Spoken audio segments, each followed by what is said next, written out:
Welcome back to another episode of the Denway Podcast.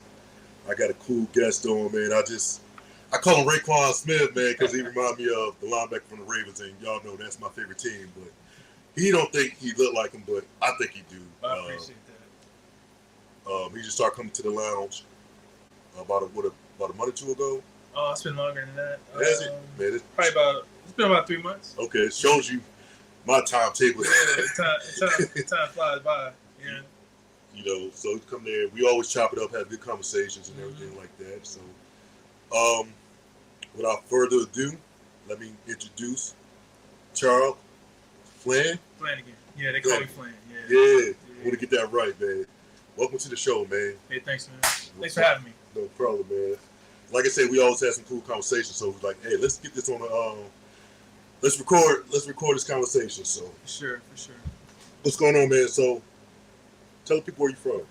So originally Detroit, Michigan. That's where I was born and raised. I don't reside there anymore. I've been all across the world, but that's what I rep. I love Detroit, man. 313. Are you a Lions fan? I'm a huge Lions fan. Huge Go Blue fan too. So for all those Go Blue people out there, FDO, whatever that other team is, just playing. Yeah, I mean, my family's from Detroit, so yeah. If we ended up staying in Detroit, I probably would have been a big Lions fan. But I grew up outside of Baltimore, and I've been a Baltimore fan since '96. So oh wow! It's probably like 10, 11 years old when I first started getting into football. And I root for my home team, so I can't help it. I'm a diehard. Yeah. Like, loyalty is in my football team. No, I feel you. That's what's up, man. For sure. So, what brought you out of leaving Detroit? So I joined the military at 17. Okay. My mom had to sign for me to go in the military, so I didn't look back after that. So I joined first I joined the Army. My mom signed for me in 11th grade, and then after 11th grade, graduated, and then decided to change my what branch I was going to go into. So my grandma talked me out of that one. So I'm glad she did. Shout out to grandma. Yeah, shout out to grandma. real talk. And ended up going to the Air Force. So, I just retired after 30 years, man. So it's crazy. That's a long time. It's a long journey, but it was beautiful. It went by fast. So what did you get to see? Like, I know you get to travel and stuff like that. Yeah. You're doing stuff. So what was your favorite place to go? Oh wow, so many, man. So I could tell you the places I've been. So I was stationed in Texas for a little bit. Okay. That's when I first got in, and then transferred, went to New Jersey for a little bit, Fort Dix there, and then ended up my first duty station was in Europe. Okay. So I was in a place called Aviano, Italy. Wow. Yeah, and I lived there for 3 years. That's got to be a culture shock, though, right? Man, because you only read about these things in your, in your history books, right? Yeah, for sure. So that was an eye opener, but it was a good eye opener. Coming from Detroit to go live in Europe for the last for those 3 years was pretty remarkable. It's funny because you being from Detroit and I got family from Detroit, like we could probably be some kind of family, like a distant cousin or something like that. Yeah, man. for sure. You never know. I for sure. You probably know some of my uncles and things like that, and probably ran with them growing up because you're about the same age. Mm-hmm. How old are you again? I'm 49. 49. So you're a little younger. So like, you could probably be cool with some of my cousins or something like that. For sure. Like, blah blah blah. Oh, I know him. Yeah. So that's cool, man. So before we really get into a lot of things of what you do now, I kind of want to get a little background. Okay. So talk to me about, and I think this probably will transition to what we want to talk about. Mm-hmm. Let's talk about retirement. How was retirement treated? Man, I could say it's still a journey. Okay. Yeah. So, I retired last November officially. Fresh. Yeah. So officially, and so, for me, it's a journey, man. Because, and I hopefully we dive into this a little bit more. because it's absolutely it's an eye-opening event that I'm going through. So I can take taking off a uniform and wearing it for 30 years and then not knowing your real identity. Yes. Is a culture shock. It's a shock. It's a shock and awe. But if you're patient and you give yourself some grace, I think you can come out of it okay. I like that word, grace. Yeah, me too. In the religious sector, talk about God giving us grace and everything like that, but we never, and we give people grace. We may forgive, but we never. We have a hard time giving ourselves grace. Oh yeah, for sure, man. And I find myself, I'm a spiritual person. I pray to God, and I gotta, thank Him for the grace that He's given me. Yeah. But because He's given me grace, I'm worthy enough to give myself grace. Yeah, for sure. I mean, that's a powerful thing you brought in. I think that word sometimes is fleeting. We don't take it. We don't take it to heart. We don't act on it. We'll give it to somebody. We'll definitely give somebody grace, but for us, I don't think we use that word, or we don't exercise that word when it comes to us. Yeah, we need to start doing that because I think that's the start of a healing journey. Yeah, is when you forgive yourself and the thoughts that you. I mean, it's easy for somebody. You can call me whatever you want to, but if I call myself, it's more impactful. Yeah, I agree. And when I call myself something, or I don't call myself stupid, but if I was to call myself stupid, I would believe that more than you call me stupid. Yeah. So it's like, if God loves me, and I'm using God because that's how I put things in perspective. Sure. And if God loves me, why can't I love myself? Yeah. You know what I'm saying? No, I love that, man.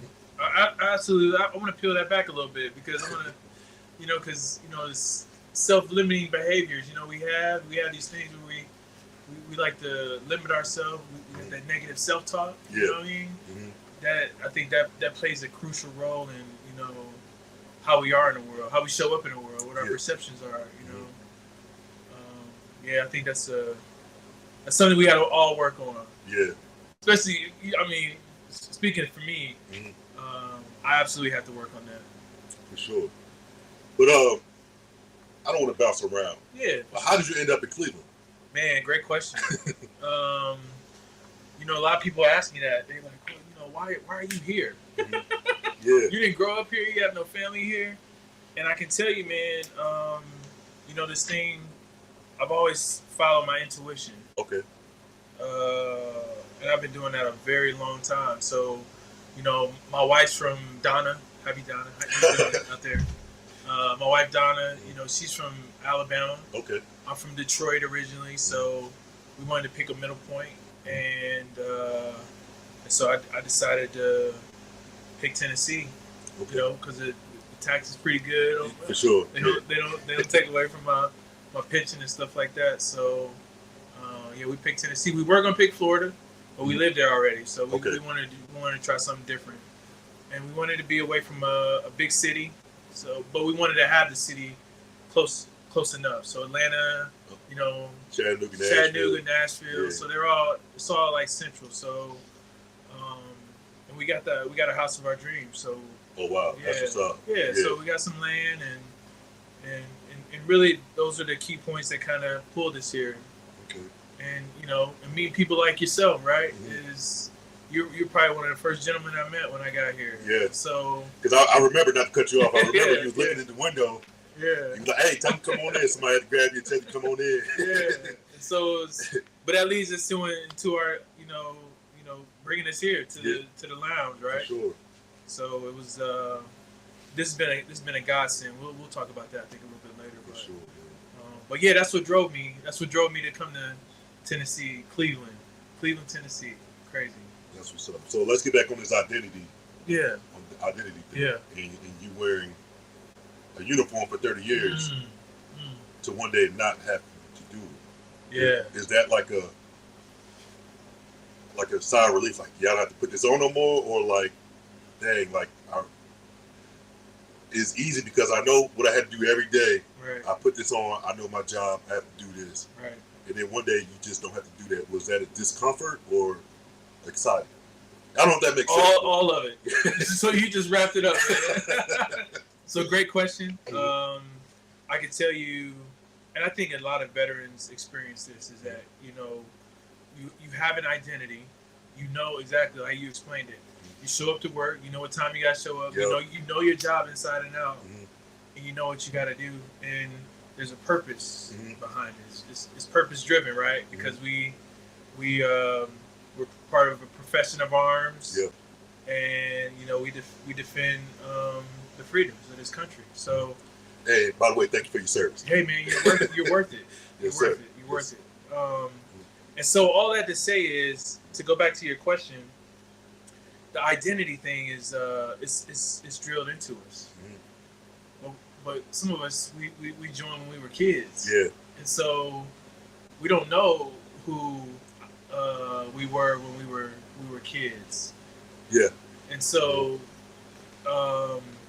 this identity's been put on us, but then now we're here, and it's like almost being institutionalized. Not saying it's a jail or anything like that. Not putting anything negative on it, but they tell you who you are. So I give you an example.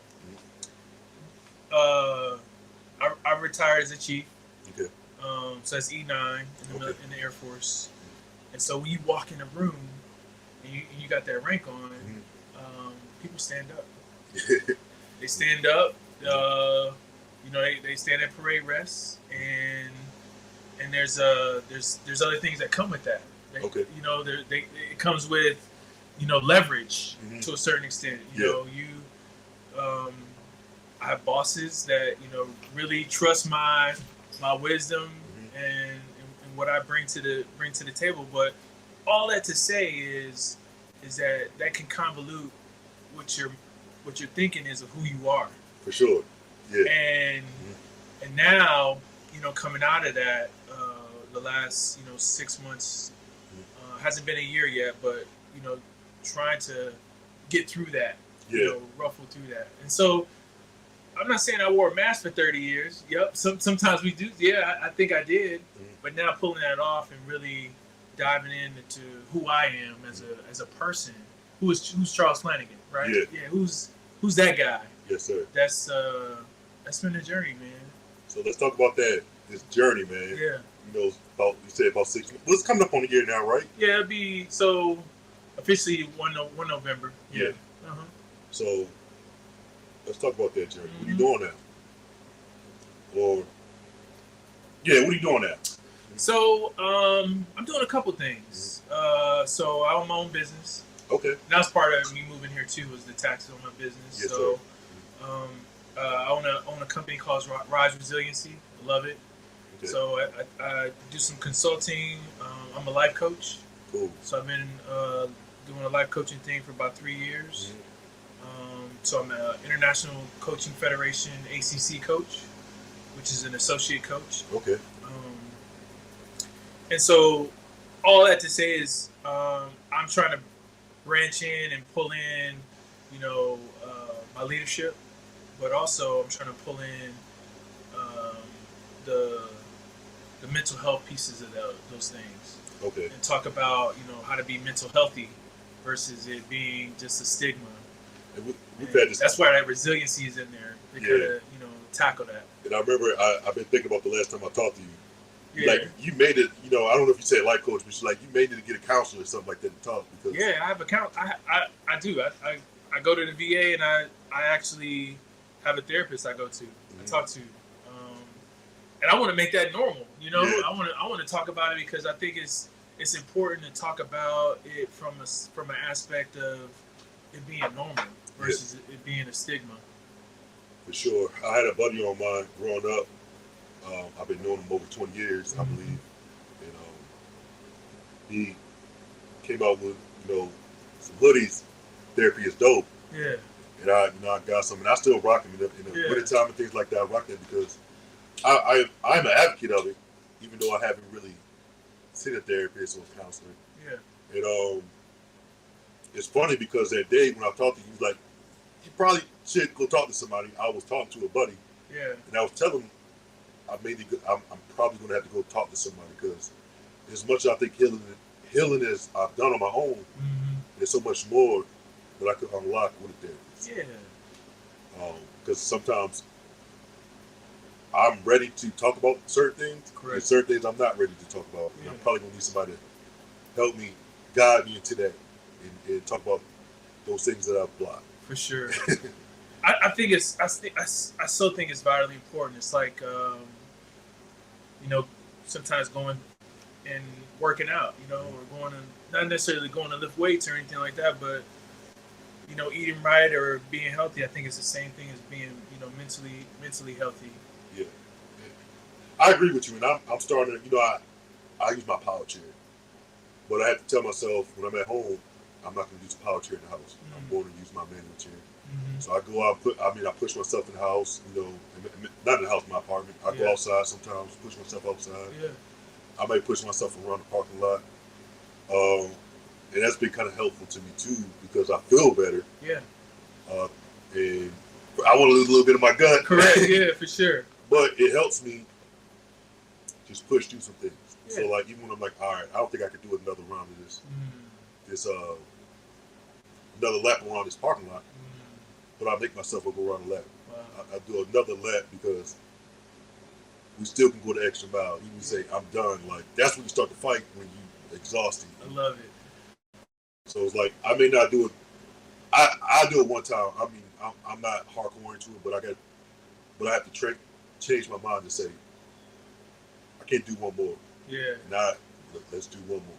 Yeah, man. I love that because that's what you want to do. You want to be able to trick the mind. Yeah. The thing, because the body can do it, right? Yeah. The body is very strong. This vessel that we are in, the spirit that we have in this vessel is very strong. But the mind plays tricks on you, man. Yeah. It does. It plays tricks on you. That's why it's, for us, I think the most important thing is to, like you said, is power over that mind. Have the power to do that extra rep, to do the extra lap, to come back, right? Give yourself grace. Right, when you're supposed to give yourself grace. Yeah. I think it's so vitally important. And that's how you really tell. And when you start doing that, you're like, now I'm strong. Like I know I can deal with anything. So it's like a rubber band, right? Yeah. So you pull that rubber band back, it stretches so much, right? And so I always think about it like this, that is, that resiliency that we have. We're sitting here today. You're probably close to your 40s, I know? You're probably 39. 39, man. Yeah. And so you've been on this earth for 39 years. I've been on it for 49, right? And so we've been through a lot, man. Yeah, for sure. And so we gotta understand and not take that for granted, but use that as power. Yeah. Because there may be something else around the corner that's coming at us. We don't know. Yeah. Right? But to look back on what we've gone through to now get to here, we should celebrate that a little bit. I try to celebrate that, man. Like I reference, God a lot because not to be super religious or anything like that, because I'm not like that. I love God and I pray. Yeah. But that's where my hope comes from. If I don't have hope, I'm like, I don't care that microphone. If that microphone brings you hope, man, like talk to that microphone. Right, for you know what I'm saying? Like I like the idea of a high power. Yeah. Now, some people are atheists and everything like that, but I don't know the point I'm getting at, but the point is find some hope in something like this. The world would be a better place if everybody had hope. Yeah. I agree with that statement. You gotta have hope. But I think too, you need to have some sort of something in you. I think all of us had a God in us, right? Yeah, for sure. Our spirit. But we carry that, man. And we're strong human beings, but we're spirits having a human experience. Yeah.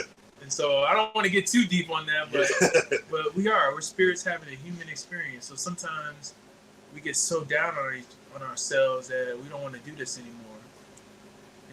And we should never get that way. We should always have an out. We should always have somebody that we can maybe go and talk to. Yeah. But never that be it. never be the final. For sure. Yeah. You talked about like leadership. Yeah. How was like civilian leadership and what you're doing now similar and different from being in the military? Great question, man. Great question. So I could tell you I transitioned directly out of the military into a civilian job. Okay. And so, it was going to pay my bills. I felt, this is going to be a leaping step to get to retirement. And as soon as I moved here, they let me go. Okay. And so that was hard, bro. You talk about getting punched in the face. Yeah. I was punched in the face because I really never failed at anything. I take that back. I did fail at stuff. I failed at a lot of stuff, but I didn't fail from that aspect of being part of a civilian company. In the contracting space, this company was making millions of dollars, and I was a program manager for it. Okay. But I wasn't ready for that. Yeah. I wasn't ready to kind of jump in and supervise people in the civilian world. But it was totally different. Yeah. It was totally different, and thank God I got smacked in the face because it really pulled me out. And I know God did this for a reason. It really pulled me out of that space. I look back at it now as like, wow, thank you for waking me up. But I can tell you, being in that space, I was bad. It was tough. I was depressed. I didn't want to get out of bed. Yeah. I didn't want to do those things that I preach about, right? Yeah. I was there. So how important is talk about like sitting in your emotion for a minute? Yeah. Really kind of processing. Great question, man. So how was because I feel like, hey, regardless, we're gonna have I don't struggle with depression, but depression hits sometimes. Depression hits sometimes. So what was your process in that season of depression? Yeah, great question. I'm still on my journey. So I have a couple tools that really helped me. Okay. And I'm so glad I had meditation. Okay. As one of my outlets. Okay. And so I meditate daily. I try to do it twice a day.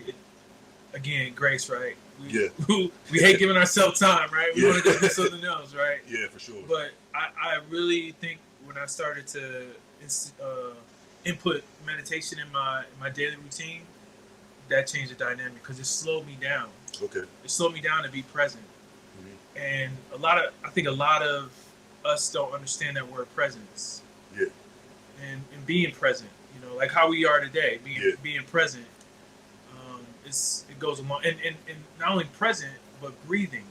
For sure. Yeah, breathing for me, breath work is incredibly useful. I want to talk about that presence word. Okay. Present word, but you talk about breathing. Yeah. And I was watching the show. Maybe it's This Is Us, or I can't remember exactly what it was. But the little girl, the child put her hands on the dad. The child, something happened where there was a child and was a dog. It doesn't matter. But she was telling him to breathe. And she got it from somebody else. She was like, I keep messing this up, so I'm sorry. I'm not a good storyteller. Yeah, it's not good. At all. I messed up. The funniest story I messed up, that's not funny, but I'm going to just say, let's just say for this story, her mom was, I'm going to switch it up. The mom was putting her hands on the child, saying breathe, having a panic attack. Because when you have a panic attack, you forget to breathe. The one thing that's really keeping you alive is you breathing, and we kind of forget to breathe. Yeah. And she's reminding the child to breathe. Yeah. And I'm like, sometimes when I watch TV shows, little things like that hit me, and I just think about that like forever sometimes. Yeah. I'm like, I know how it is to have a panic attack, and I'm trying to breathe. Like, I have to like remind myself to breathe. Yeah. Because I forget to breathe. Yeah, I think. Yeah, I mean I think it's the most simplest task, but we take it for granted. Yeah, the one thing that keeps you alive, you forget to do. Right. Yeah, and I think too the breathing piece brings us back to center. It really absolutely brings us back to being present within ourselves, and that's why I love it. I love it. And I will say that the president, I was going to go back and say that. Yeah. That's one of the reasons why I like cigars so much. Because I am an anxious person. Like inside, sometimes a lot of people won't tell. Like if I've had panic attacks around people and they not know I had a panic attack. Wow. And so, the cigars, when I smoke cigars, you can't just light up a cigar and be like, I'm gonna smoke this for 10 minutes, I'm gonna smoke it and get on my way. Right. You have to commit to that 45 minutes to an hour. That's a strong word. And so when I'm sitting here, even now I'm smoking a cigar and I'm talking to you. Yeah. Like I'm present and we have a good conversation and like I want it to be good, but I'm also want to learn so I can take some valuable knowledge. We get off this recording. Yeah. You know what I'm saying? Like it helps me be in the moment, which is hard because I'm always thinking about something else. Yeah, what's next? Yeah. It's just like, it helps me just to relax. And I tell you, a lot of my anxiety has went down because of that. My thought process on a lot of things is just like, yeah, I know that's serious. And we're going to take care of it, but right now I don't have to. Yeah. I think it's the perfect tool. It's a way for, I think for me, the cigar has been a staple for me because it's pulled me to people that I would never even thought for of. Sure, yeah. And then those people have been blessings in my life to a certain extent, right? Yes. And so I believe the cigar has really helped me know the importance of presence because, like you said, you can have an hour cigar. Yeah. It can even go longer than that, right? Yeah. But that conversation is so valuable, right? And I think too, the cigar brings in the connectedness. Yeah. Like how we're connected. For sure. And so that's how we're connected, right? That's how we found each other. Because I remember my family was in town last month. We went to a wedding. And they were in town, and I hadn't spoken in a couple of days, and I was like, hey, I need to go grab a stick before we go to this wedding. Yeah. So the reception, I went on and just was like, what, I'm going to smoke my cigar. So I went outside, found me a little spot, and then not even 5 minutes after smoking my cigar, people start coming up to me and start talking to me. Yeah. It was just like, outside of here, like most of the time I'm kind of quiet here. I talk, but my sister-in-law, I think they see the side of me that they never really see. She's like, oh, you're in your element right now. Yeah. And I looked and kind of smiled, I was like, yeah. Yeah. And I was like, this is who I am. This is what it's all about, man. Just the people, like, and just join yourself. Yeah. And it's cool to see even my family see a side of me that they have never seen before. Yeah, man, that's beautiful. I think the fact that you brought in a couple things there, but I think the most important thing I pulled out of that is just taking the time for yourself. And we don't do that. I'm in retirement and I'm thinking about the next thing, right? Yeah. I'm not even enjoying being present in my retirement. I earned the right to be retired here, right? And so we get into this space where we're on this wheel, this hamster wheel, and we don't know how to come off of it. So we're both men. For sure. So there has to be a difference because we really hold ourselves. You have a family, you have a wife, and you have kids, right? Yeah, sure. So it's just like you're in that space, but it's just like I'm still a man. I still got to provide for my family. Yeah. So that adds on the pressure. That has to be more pressure, or am I just? No, I think you're right. I think for me, it's not really about the money. Okay. So for me, in my retirement, I think it's for me to find purpose in my life. Okay. To continue what legacy I'm gonna leave on planet Earth. And so I look at it from that standpoint. I look at it from. I'm gonna go back so I can. Yeah. I don't look at it from the aspect of, I got to pay my bills and or I think I've done a good job with that. It's the aspect of, okay, what legacy am I gonna leave in the world? What am I, Charles Flanagain, gonna leave for the next human? For sure. So that's kind of how I look at it. That if you want to put the label on it as retirement, but look at the next phase of my life is that's how I look at it. The purpose, Yeah, for a man is everything, though. Sometimes. sure. So you can feel like you have no purpose. You go home. I don't know how old your kids are, if they're in the house or not. Yeah, But have no purpose can really put a damper on the household. yeah. I've been there. It's not a good place to be in. But I think too. Coming here in January, I was in that space. I can tell you, I was in that space, but I had to force myself to get out and be in the community. And so I've challenged myself to come to establishments like this, go to Boys and Girls Club, just venture out and do things in the community to think, to bring something to the table. Yeah. Not just necessarily get something from it, but actually give. And so that's where I'm kind of in this space right now on this journey. Yeah, I'm more trying to. I do want to give, because I think if you give, eventually you're going to get back. But like, sorry, I'll be all over the place sometimes because you'll say something. I'm like, I want to touch on that or get your opinion on it. All good. But what person I have to show my gratitude? I feel like that's one of the things of staying positive. Yeah, man, I like that word. A lot of people talk to you, like they talk about how bad what's going on, the bad things are going on, the negative things are going on in their life. But even if there's one positive, it could be 99 things going bad, but if there's one positive, thank God for that one positive. Man, I just read a quote and I was like, I gotta bring this into the room today because I think it's so powerful.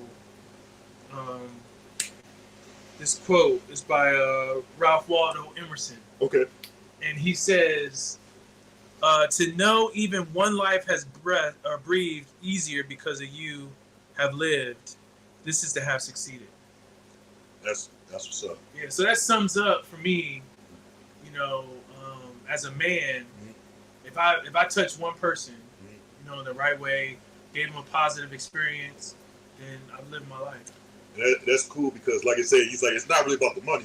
No. A lot of people, when they see success, I think the money will come if you find really that purpose. Yeah, a lot of people, their purpose is getting as much money as they can, and it's just like, nah, but what you doing?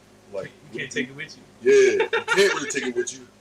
It's like a lot of people see success in how much money you make.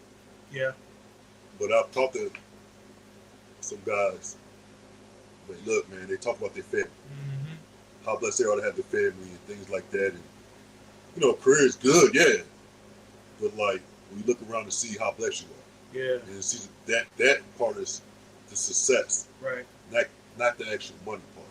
I could tell you, and I told my friend this,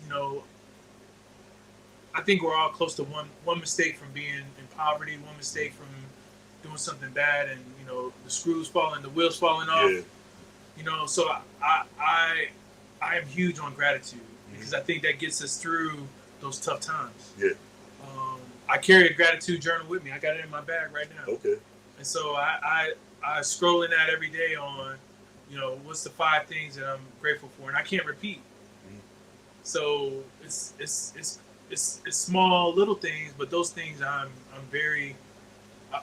It's like the presence thing, right? It brings me back in to know that, hey, I'm grateful. Yeah, and like I said, I'm like that too. I don't have a book, but like I will think about the blessings that I had. Like, and I talked to you about being in a wheelchair and things like that. Yeah. And people look at it as negative, and sometimes I do think it was negative. But in reality, the wheelchair teaches me how to. So, for one thing, I don't like to burn bridges because I am in a wheelchair. I may need to ask help. Now, I probably won't. If I got a little beef with you, I probably won't ask you. Right. But if I burn all my bridges, who gonna help me? But that principle is for everybody too, though. Yeah, for sure. We all need help at some Right. point, but I can't just go off on you Right. because you didn't say something to me. I got to come to you and let's have it helps me have a conversation. Hey, I don't like you. You said something the other day. I didn't really like it. You know what I'm saying? Just even if it's just to let you know that I didn't like it. Right. You know what I'm saying? It's just the wheelchair taught me more patience because I can have a temper as well, but it helps me before I blow up. I got to go through some. I got to go through the process. Yeah. You know what I'm saying? So I got to even look at that. Like, yeah, I'm in a wheelchair, but the wheelchair has taught me a lot of ways to do things better. Wow. Because I have no choice. Wow. To think about those. Like, I just, like, you know what I'm saying? That's powerful, man. I mean, he's saying some powerful things because I think the patience piece, you know, you talk about that. And I think, you know, I brought in the meditation stuff, but just being able to be patient, like you said, is not go off the handle on somebody that, you know, maybe disrespected you or made you feel less than, right? It's that patience. It's that patience. Even I'll tell you like a funny story. I was in Knoxville, I had a buddy, and I may have said this on the podcast with somebody else, but the elevator was broke. I was in Knoxville, you know, they got a little strip with bars and stuff. Yeah. Guy was like, hey man, my buddy went up there and said, hey, we got a boy in a wheelchair, a brother in a wheelchair, you know, trying to come in and just hang out. With your elevator broke. He's like, I'm sorry, man. You know, just like, you have a conversation. Like, man, so I'll tell you what, y'all get above these steps, all of y'all come in for free. And that helps out with being adaptive too. Wow. So it's just like, oh, that's all we need to do, get above these 7, 10 steps? Yeah. I'm with it, about 3 dudes, so it's like, hey. But how that make you feel? As far as what? Just being able to, you know, not say they didn't cater it to you, but how did that make you feel? Make you feel maybe included? Yeah, included. When you have friends that want you to be involved in the fun, yeah, makes you feel good. Yeah. Because I think, you know, in my life, there's sometimes where I've been excluded, maybe on purpose or not, because a wheelchair can't fit in the trunk or it's too much room. So I had to miss out on some things growing up. So that's why, like, a lot of I try not to feel that way and about being a burden, because growing up in a lot of those I say trauma, those situations, right. You know, as a kid, they come along with you in your adult life. For sure. So I struggle with that part about being a burden. That's why I like to be independent. But sometimes I realize I have to ask for help sometimes. You know what I'm saying? And we all have to ask for help. It's not a wheelchair thing. We all have to ask for help sometimes. I appreciate that. Yeah. I hear you loud and clear. Yeah. It was, and I forget who I was talking to, and he was like, "Man, my buddy Jimmy." Okay. And I was talking to him about this one time. He was like, "There's a man at the church. He's a pastor at a church in Florida. I think he has MS. So he's tall. He's used to doing things by himself. Correct. And he says, you know, if I want to glance out the cabinet now, sure, I can probably get it.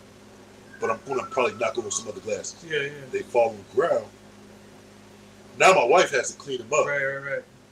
So she has to do more. If I just asked her for a cup, I would have had a cup and she wouldn't have to do all that other stuff. Right.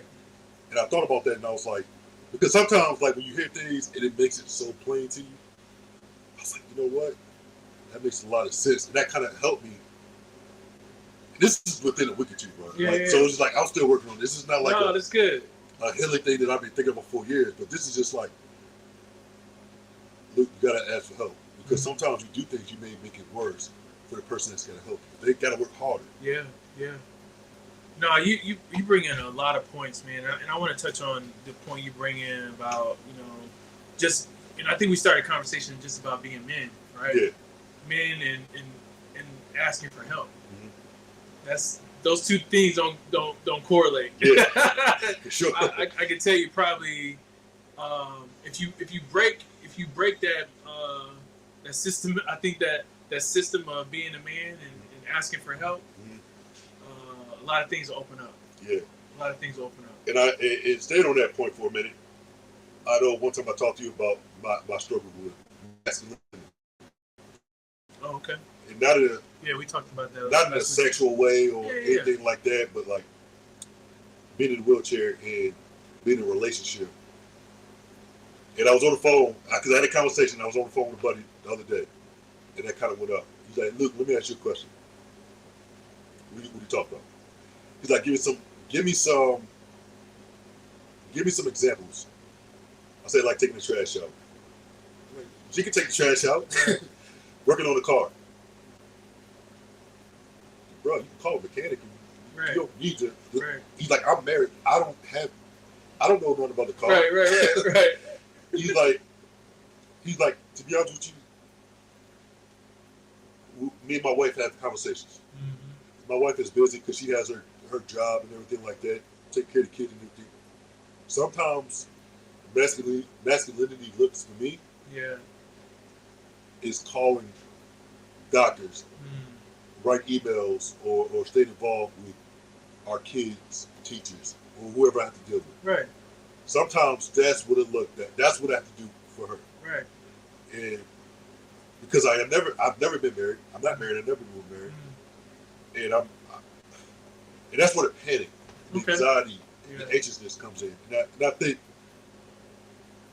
now I still struggle with it, but it kind of eased my mind to say like, why would we use conversation? Like, and if she does need that, she's probably not for you anyway.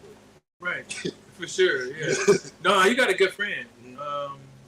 They gave you some sound advice on that. You know, I think we look at it from different angles because the fact that you're in a wheelchair, you know, I don't look at you any different than somebody that's walking, right? Yeah. But some people do, right? So I say that all to say, to get back to your point, is you may see things differently from a different angle from this individual who's walking. The masculinity piece, where he may be struggling. He may be struggling with the identity of being a man. But really, what makes us a man? Really, let's ask that question, right? What makes us a man? I think, for real, real talk, what makes us a man is taking care of our children, taking care of our family, leaving a legacy for them. So when you're not gone, when you're gone, they can reap the benefit of what you left behind. So I think being a real man is taking care of your family, being a good husband, being a good friend when in need, through hope, charity, faith.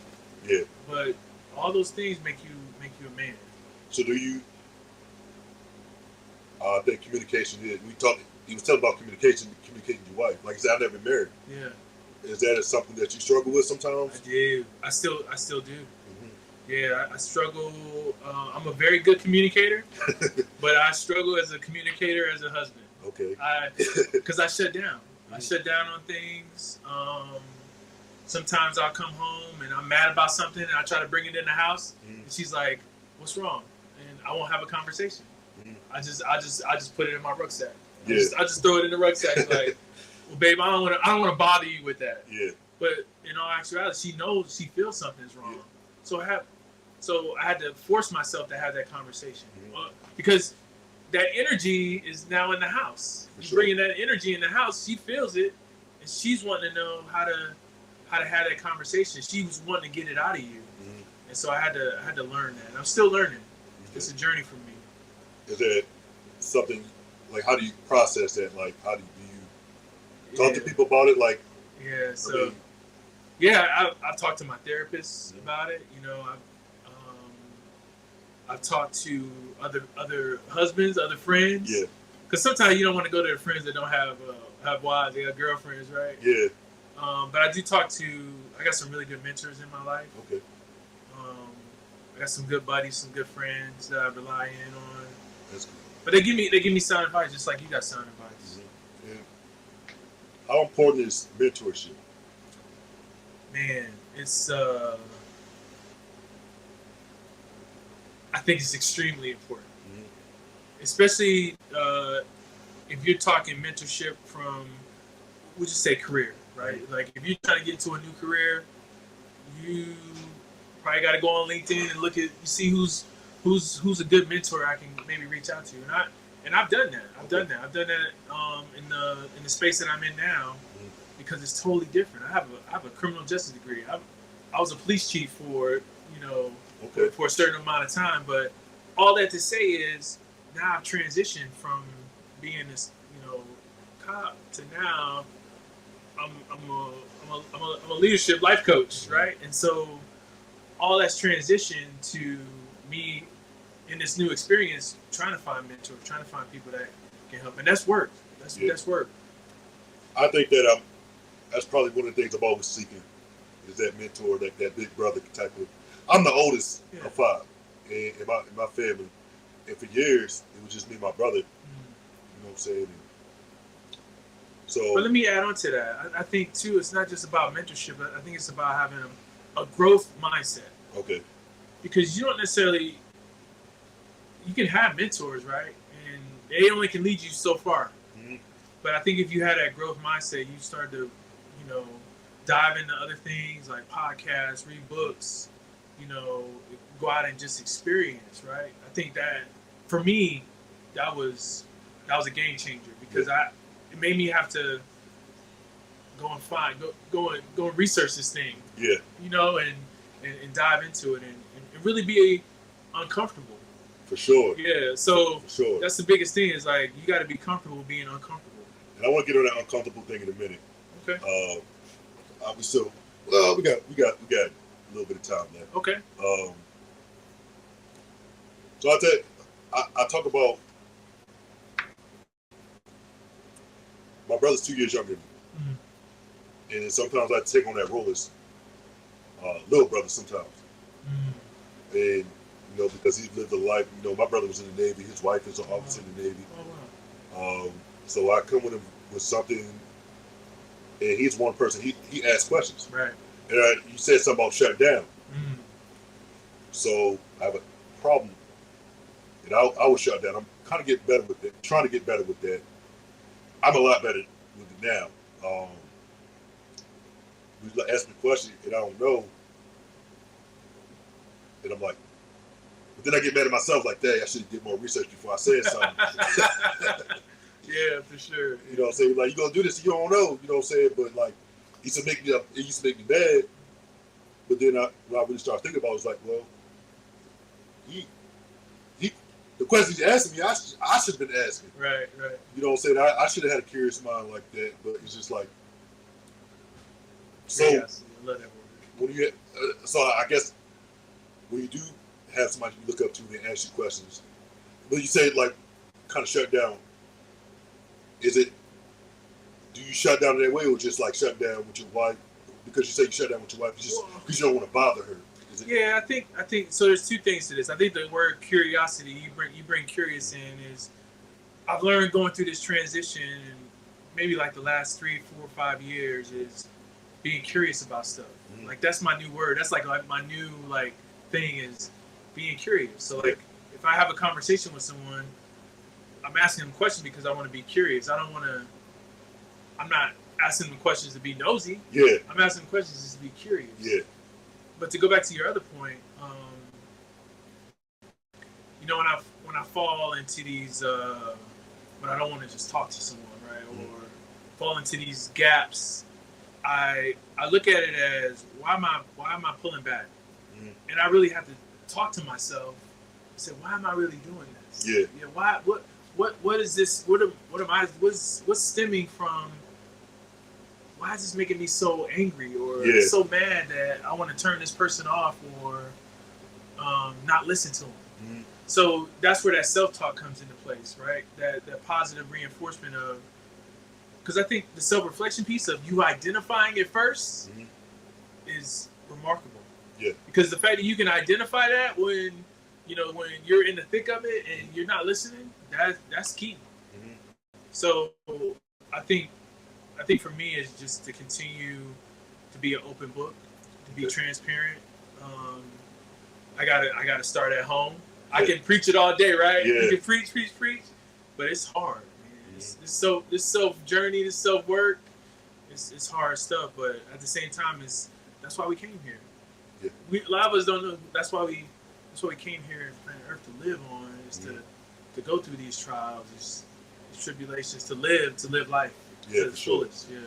I always enjoy these type of conversations anyway, man, because it gets me thinking, you know, and have more self awareness. For sure. That's why I like to binge watch TV shows, but I say this is when God talks to you the most, because I'm watching the show and I mean last, like I was telling you about the breathe thing. Yeah. Now somebody can look at me when I say that, like they shake their head at me and they don't believe me, but like I know it's entertainment and it's Hollywood and stuff like that, but I think that still some things that they say in shows have value to it. Oh yeah, And so like I said, this show I've been watching, This Is Us. I don't know if you know about the show at all. No, I'm not familiar. But the guy, it's a black dude in the show. Okay. A white couple, they had triplets and they lose one of the babies. The doctor kind of convinced him to take like, hey, you can still take 3 babies out here. It's on you. You know, he gave him all the advice. He gave us some. It's like the husband's on board. The wife, obviously she just lost a baby, so it's kind of hard for her to process right. that. But she gets along, and she tells him, like, at first, I didn't want you. And I'm not saying it was because the baby was black or anything like that. It was just because she lost a baby that she carried for 9 months. So, but I say to say this, he goes through a lot of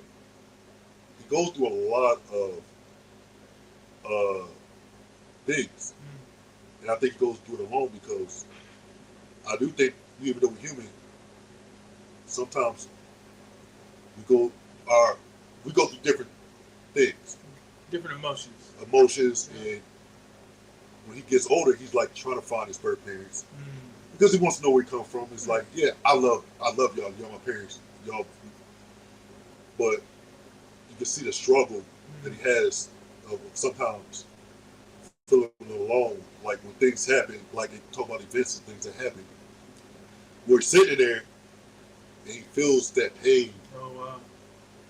But they don't feel the pain because they're not necessarily, they can empathize, but they don't feel it. Right. So it's just like, and I'm sorry, I'm talking too much and I forgot my point. No, it's all good. But I am going to bring it to a point in my life, and how I felt in my childhood sometimes. I'm feeling left out. Yeah. Because even in my house, the person I call dad is not my biological father. My last name is Jones. Growing up, before my people got divorced, everybody in the house, last name was Charles. So, I can remember the day he told me that he wasn't my biological father. I think that makes sense.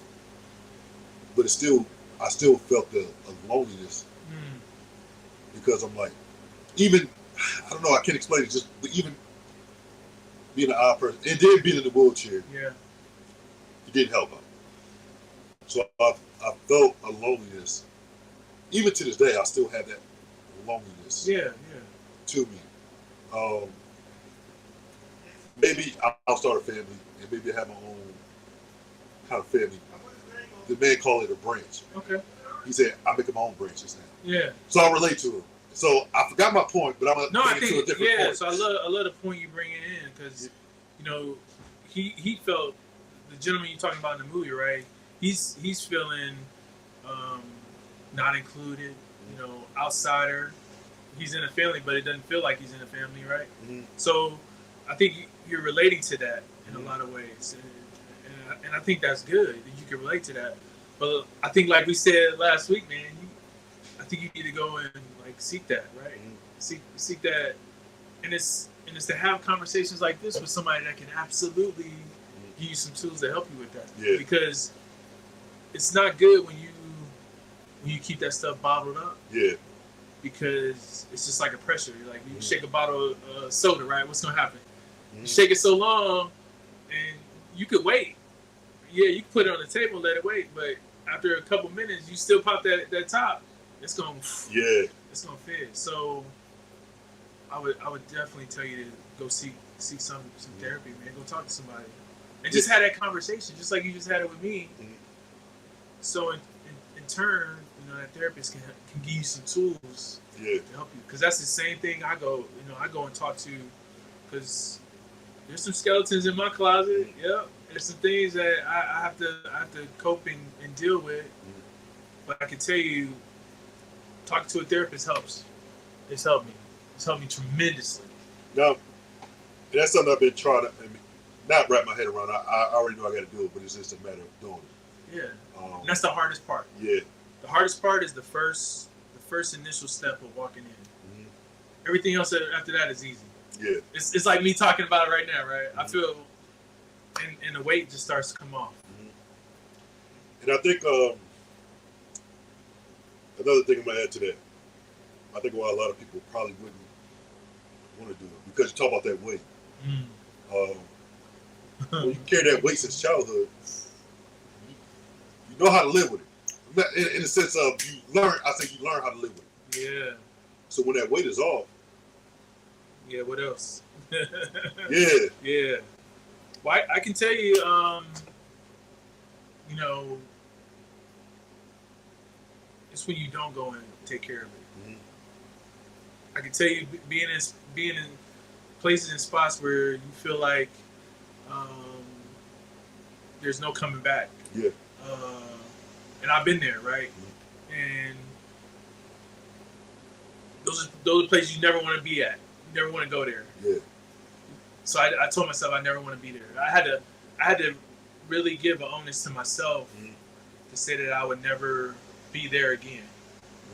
And when I made that pact with myself, I said, "Yep, this is for me, because I got to live with myself for the rest of my life." For sure. And I want to be here. I want to be here for my kids. I want to be here for my wife. But to me, it's more than that. It's making that pact with myself to get better. To get better, yeah. That's what I mean. And that's another reason why I thought about that too, because it's like there's some things I'm willing to unpack by myself, but I know there's a lot of things in my mind, because I know that sometimes my brother asks me questions and we're sitting on the phone to talk. Hey, and there's some things I put back that I don't even remember. How do you feel about that? And I'm like, to be honest with you, I wish I could give you an answer. Yeah.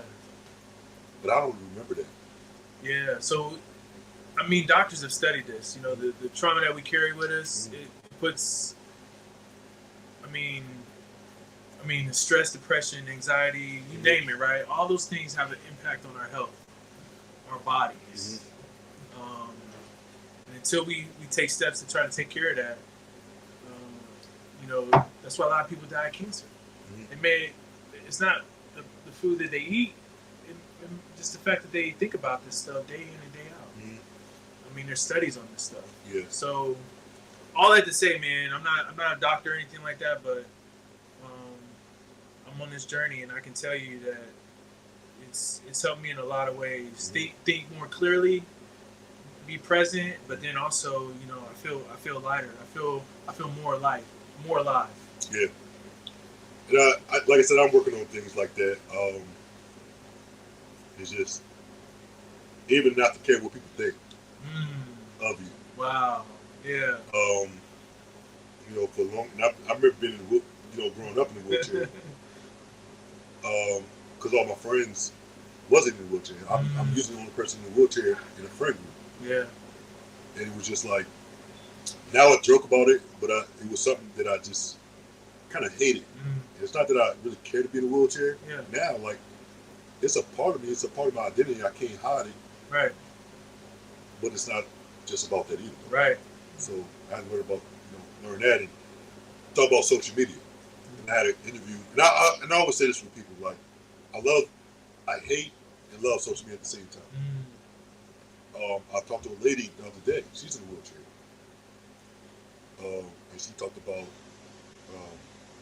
she was doing some research, and she I don't know if it's on social media or whatever, or a lady had a book, or it was a documentary. She found a documentary of the lady. She's like, this lady, we look the same, things like that, because she has a kid, and she has a daughter. And I asked her, like, I know that people are scared, able-bodied people are scared when they have kids.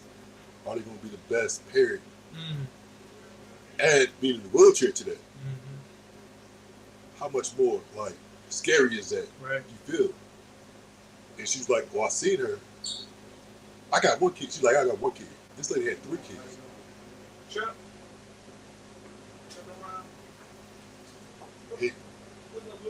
She made it work. She was an absolutely good mom.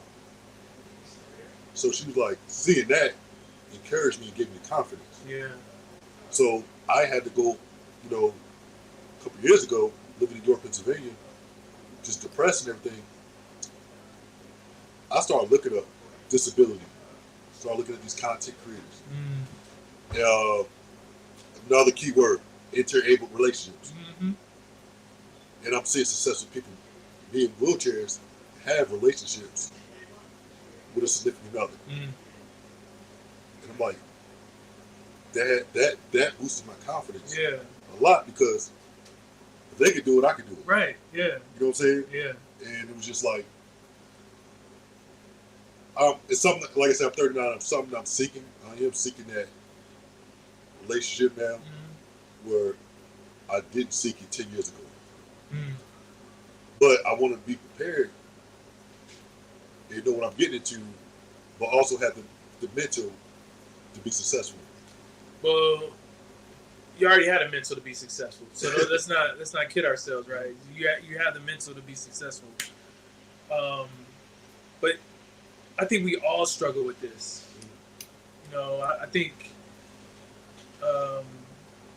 you being in a wheelchair kind of shows you, but I can tell you there's CEOs that are big corporations that deal with this thing about what people think of me. Yeah. How am I being reflected? So all these things that we're talking about, right?